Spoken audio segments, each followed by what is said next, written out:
Hello and welcome to the class. Today we are going to start chapter 20 winding up of the companies under Companies Act 2013. So chapter 20 winding up, the name itself indicates what does it mean? It means that dissolution of the company means company की समाप्ति and अब company के सारे जितने भी functions थे company की जो सेपरेट लीगल एंटिटी थी उसको खत्म करने का वक्त आ गया that is what winding up chapter 20। तो चैप्टर 20 जो वाइंडिंग अप है उसको जो है इसके पार्ट किए गए हैं क्योंकि वाइंडिंग अप कई तरीके से होता है। किस तरीके से होता है? सेक्शन 270 बात करता है मोड्स ऑफ वाइंडिंग अप। अब देखिए पहले समझ लेते हैं वाइंड अप क्या होता है। वाइंड अप का मतलब होता है कि कंपनी को डिसॉल्व करना, मींस कंपनी की समाप्ति, एंडिंग, जैसे अभी बताया। अब इसमें क्या होगा, जितनी भी एसेट्स होंगी कंपनी की उनको एसेट्स को रियलाइज करने का मतलब उनको सेटल करना कि हाँ ठीक है इसकी इतनी अमाउंट है, और वो करने के बाद में उसको सेल करना, और उसके बाद में क्या करना है, जितना भी अमाउंट आता है किसके पास, कंपनी के पास, उस अमाउंट से जो कंपनी के उधार होंगे उन उधार को पहले चुकता करना, और अगर कुछ सरप्लस बच जाती है तो वो जो उसके कॉन्ट्रीब्यूटर्स हैं कंपनी के, जो कंपनी के मेंबर्स हैं जिन्होंने कंपनी में पैसा लगाया है, वो कंपनी में क्या करेंगे, उस सरप्लस का उनके बीच में as per their amount which they have already invested in the company, the amount of the surplus or the surplus amount of the company after realization of the assets जो बच गया उनको equally allocate कर दिया जाएगा according to the contributions which they have made। जितनी capital लगाई members ने उसके अकॉर्डिंग उन एसेट्स को उनमें बांट दिया जाएगा अगर सरप्लस है तो। अदरवाइज पहले कहाँ जाएगा, पहले जाएगा जो उधार रह गया था कंपनी का, जो कंपनी की देनदारी है कंपनी वो देगी, फिर उसके बाद कुछ बचेगा तो कंपनी क्या करेगी, आपस में जो मेंबर्स होंगे वहां डिवाइड होगा। और इन सब काम को करने के लिए एक एडमिनिस्ट्रेटर को नियुक्त किया जाता है जिसको लिक्विडेटर बोलते हैं। ठीक है, अभी ये हमें समझ में आ गया कि वाइंड अप क्या होता है। सेक्शन 270 बात करता है मोड्स ऑफ वाइंड अप की। अब मोड्स ऑफ वाइंड अप में दो तरह के मोड्स बताए गए हैं। मोड्स का मतलब तरीके, कितने तरीके से वाइंड अप होगा। दो तरीके बताए, एक तो बताया ट्राइब्यूनल, ठीक है, एक बोला ट्राइब्यूनल वाइंड अप करेंगी, और दूसरा बताया वॉलंटरी वाइंड अप। तो दो तरीके के हमारे पास मोड्स है। इसमें क्या किया, पार्ट 1 में winding up by the tribunal, tribunal किस तरीके से वाइंड अप करेंगी, क्या प्रोसीजर होगा वो समझाया गया है। अब पार्ट 1 का सेक्शन 271 और 272 हम आज की क्लास में पढ़ेंगे क्योंकि वाइंड अप टॉपिक बहुत इंपॉर्टेंट है और बहुत लेंदी है, तो इसलिए हम एक ही क्लास में उसको कवर नहीं करेंगे। हम इसके सेक्शन जो इंपॉर्टेंट होंगे वो सारे सेक्शन पढ़ेंगे, लेकिन क्लासेस को पार्ट्स में पढ़ेंगे। तो अब सबसे पहले बात करते हैं सेक्शन 271। जैसे मैंने बोला winding up by the tribunal, तो ये पार्ट 1 बात करता है कि ट्राइब्यूनल के द्वारा वाइंड अप करना। तो सेक्शन 270 बात करता है सर्कमस्टांसेस की, किन सिचुएशंस में ट्राइब्यूनल के द्वारा कंपनी को वाइंड अप कराया जाएगा। सर्कमस्टांसेस इन विच कंपनी में be wound up by tribunal, कौन सी सर्कमस्टांसेस होंगी जिनमें कंपनी को ट्राइब्यूनल के द्वारा वाइंड अप कराया जाएगा। ध्यान दीजिएगा, सेक्शन 270 में दो सबसेक्शन है, सबसेक्शन 1 और subsection 2। I am again telling you that अगर आपको रटने में प्रॉब्लम आती है, देखो सेक्शन तो रटने पड़ेंगे, we don't have any option, बार बार याद करेंगे उसको तो इजी हो जाता है। लेकिन जो यहाँ बोर्ड में मैंने लिख दिया, अगर आप उन चीजों को भी, कीवर्ड्स हैं सब जो मैं बोर्ड पे लिखती हूँ, अगर आप उनको भी नोट डाउन कर लेंगे और उतनी चीजें भी अगर आपकी याद रह जाती हैं एग्जाम में, तो आई एम प्रिटी श्योर कि आपको फायदा ही होगा। तो आप ये देख लीजिएगा, क्योंकि मैं कोशिश करती हूँ कि हर चीज जो है आपको जो है समझाने के साथ साथ इस तरीके से लिखी जाए कि वो हमारे माइंड में रह जाए, because we all are human beings. हम ऐसे नहीं कि कंप्यूटर नहीं कि हमारे पास एक सब्जेक्ट नहीं है, काफी सारे सब्जेक्ट्स होते हैं, सारे सब्जेक्ट्स के सारे सेक्शंस याद करना it's not so easy. Obvious सी बात है, हम कोई भी एग्जाम देने जा रहे हो तो उसके लिए जो आपके सामने ये लिखा हुआ है, आप सिर्फ अगर उसको भी याद रख लेंगे तो आप एग्जाम में सेक्शन भी याद कर सकते हैं इजीली।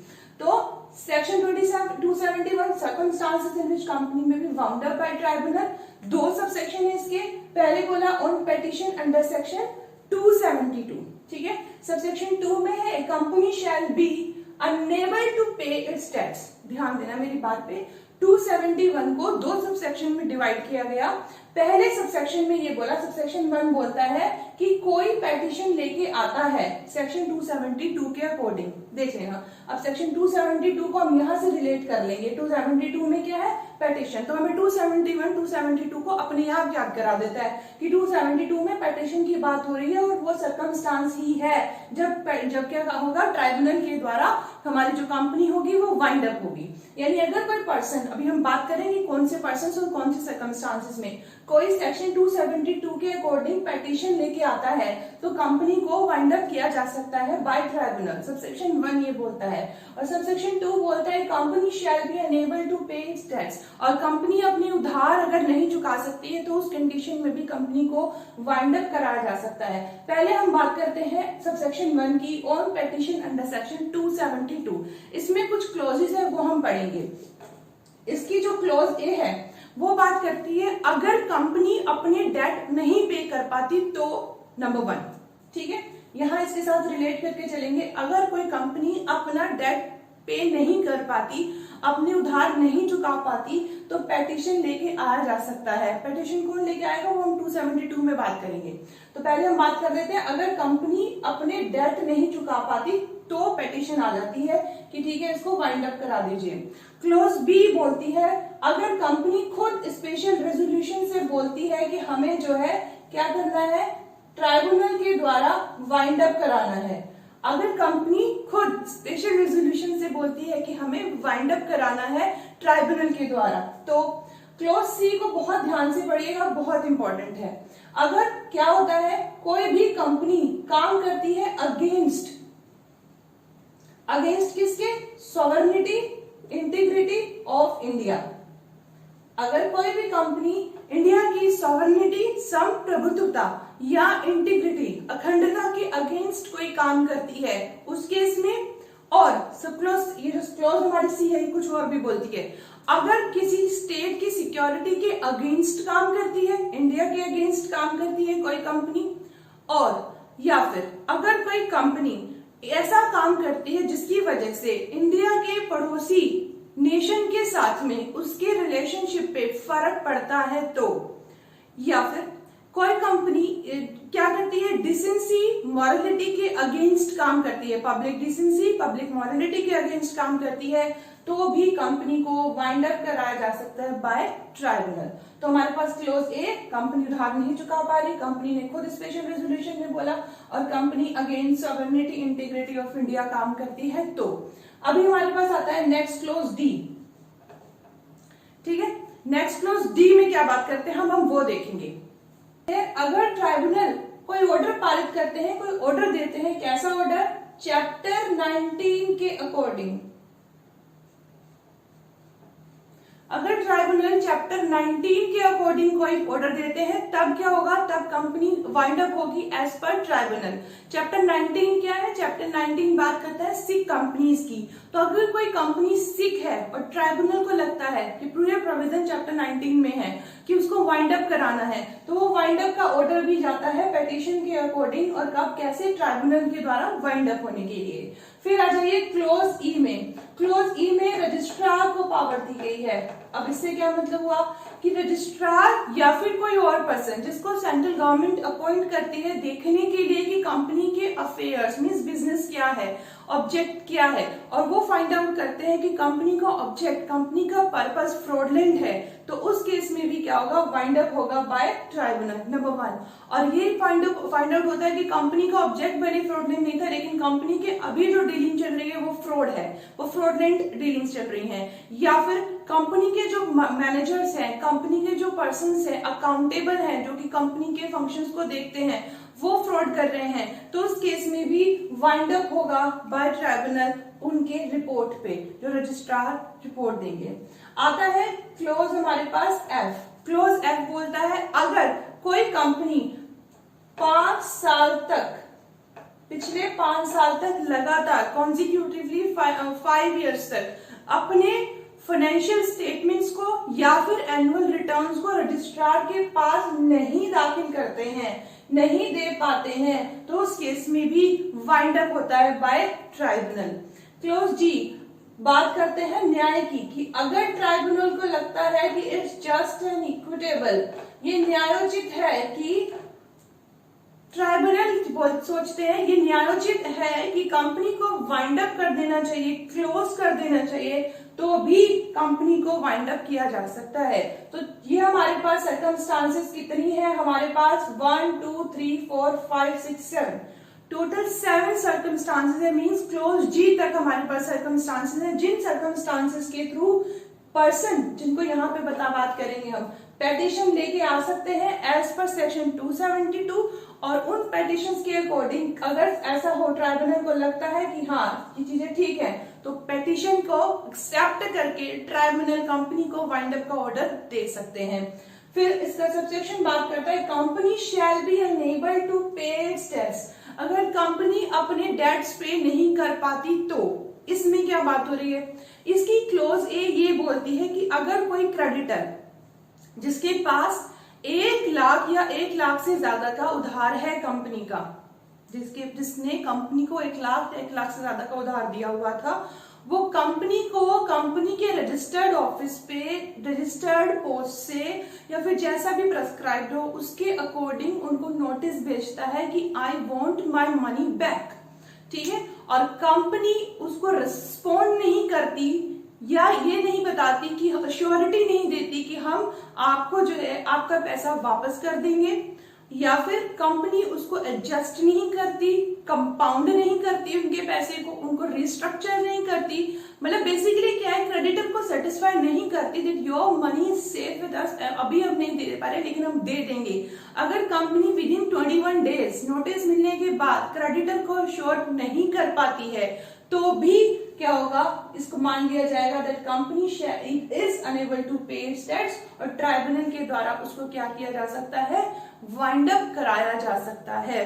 तो 2 का क्लोज ए हमारे पास ये बात कर रहा है कि अगर कोई क्रेडिटर को पैसा नहीं दे पा रही है, उसको अश्योर नहीं कर पा रही कंपनी, तो वाइंड अप। क्लोज बी क्या बात करता है, सबसेक्शन 2 का क्लोज बी ये बात करता है कि अगर कंपनी क्या करते हैं, कंपनी के अगेंस्ट कोई डिक्री, कोई ऑर्डर पारित हुआ एग्जीक्यूशन का, वो डिक्री एग्जीक्यूशन ये ऑर्डर क्या था, क्रेडिटर को पैसे देने का था, लेकिन उस डिक्री को ऑर्डर को एग्जीक्यूट नहीं करा पा रही है कंपनी, तो इसका मतलब मान लिया जाएगा that company is unable to pay its date.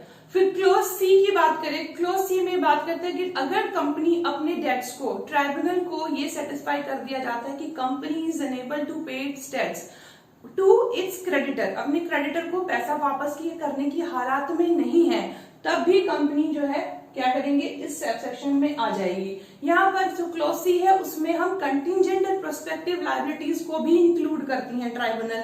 Contingent and prospective liabilities का मतलब जो दिख रही है वो तो है, जो कंटिंजेंट थी मतलब अगर ऐसा हो सिचुएशन हो तो भी ये लायबिलिटीज में काउंट होगी, तो ये भी लायबिलिटीज बन जाएंगी, तो उनको भी काउंट करके तब देखती है ट्राइब्यूनल की कंपनी पे करने लायक है या नहीं, और अगर नहीं तो ऑर्डर दिया जाएगा टू वाइंड अप। ठीक है, तो ये हो गई हमारे पास सेक्शन 271 की बात, जिसमें हमने सर्कमस्टांसेस की बात कर ली, किन सर्कमस्टांसेस में कंपनी को वाइंड अप किया जाता है बाय ट्राइब्यूनल। अब हमारे पास आता है सेक्शन 272, जिसमें पेटिशन आता है फॉर वाइंड अप, कि पेटिशन कौन लेके आता है वाइंड अप का, तो उसका सबसेक्शन 1 क्या बोल रहा है, इसका पेटिशन कौन लेके आता है। सबसेक्शन 1 की भी हम बात करेंगे कि कौन कौन लेके आता है, हम ये देखते हैं पहले।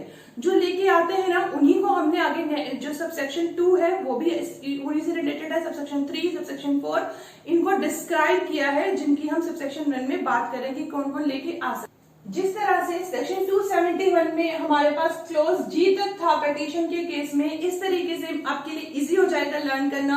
आप ध्यान रख लीजिएगा 272 का जो सबसेक्शन 1 है, जिसमें बात करें कि कंपनी के सामने कौन पेटिशन लेके आएगा, उसमें भी क्लोज ए से और क्लोज जी तक की बात है। तो यहाँ पर हमने बात करी कि कंपनी जब अपने डेट्स पे नहीं कर पा रही है, तो क्लोज ए को याद रख लीजिएगा, कंपनी खुद ही लेके आती है पेटिशन की भैया हमें तो वाइंड अप करवा दीजिए।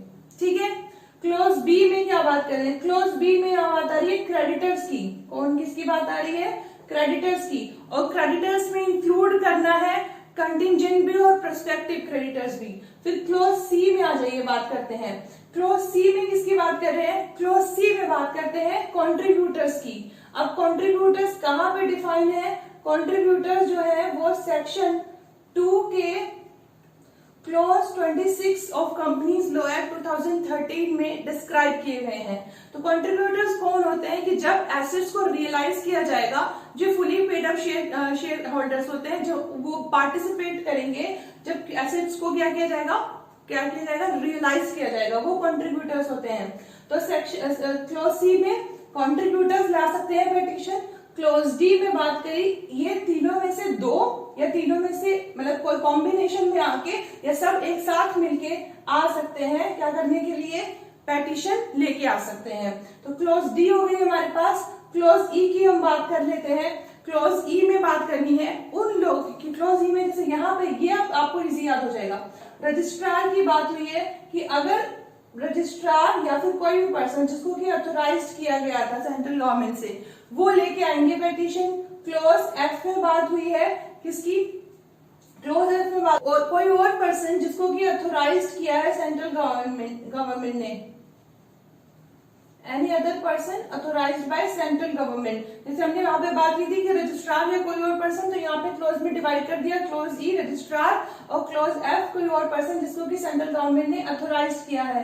क्लॉज जी चलता है क्लॉज सी के अकॉर्डिंग, यानी कि अगर सेंट्रल गवर्नमेंट के अगेंस्ट कुछ काम हुआ है तो वो, स्टेट गवर्नमेंट के अगेंस्ट काम हुआ है तो वो एज केस में भी वो लेके आ सकते हैं पेटिशन। तो ये सबसेक्शन 1 में क्लॉज जी तक बात की है कि कंपनी खुद ला सकती है, क्रेडिटर्स ला सकते हैं, जिसमें कि हमने प्रोस्पेक्टिव और कंटिंजेंट दोनों क्रेडिट होल्डर्स की बात की है।